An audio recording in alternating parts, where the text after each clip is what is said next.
Bismillahirrahmanirrahim. Assalamu alaikum. And I first want to say in this video, Ashhadu an la ilaha illallah wahdahu la sharika lah wa ashhadu anna Muhammadan abduhu wa rasulullah. And for those non-Arabic speakers or non-Muslims out there, I just simply bear witness that there's only one God, who is Allah, who is alone without partners, and that Muhammad sallallahu alaihi wasallam, peace be upon him, is the messenger and the servant of Allah, of God, of the creator of the heavens and the universe, the master of the day of judgment.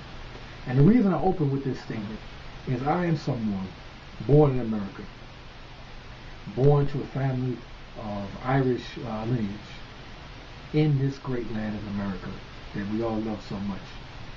And it was in this land, to a non-Muslim family, where I was raised in the church, and went to Sunday school, and went to vacation Bible school, baptized, and accepted Jesus Christ into my life.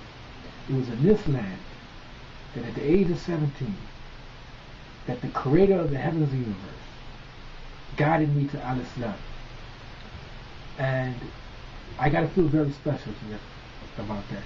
Because out of all the people in this country, of the very few that were guided, I was one of them. So I can never thank my creator enough that I was guided to Islam.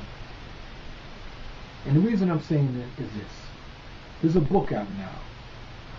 And it's from the WorldNet Daily Press. And we know the WorldNet Daily is one of the most anti-Muslim websites on the internet. And they have a publishing press. And they're printing a story of 23 ex-Muslims who tell their tale of horror growing up in the Muslim Ummah, of how terrible it is to grow up as a Muslim and how messed up the Muslim world is. And I haven't read it, so I can't judge it. But I will say this. There are many hundreds of thousands of us in the United States of America who grew up here. And we don't have a rosy story except about growing up here. We love America. We love our neighbors. We love our community. And we love the society. But we saw great ills in the society. From A to Z. From poverty to classism, to racism, to bigotry, to sexual exploitation, to violence, to poor schools, that in the richest nation in the world, you can't afford health care for all, that in the richest nation of all, kids are going to substandard schools, that in the richest nation of all, many don't even have enough to eat at night. And many like me grew up seeing this, and we grew up in the hypocrisy of the church.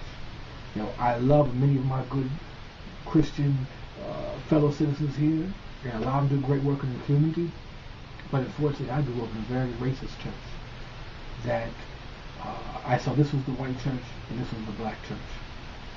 And we saw, instead of a church that thought the status quo was the status quo.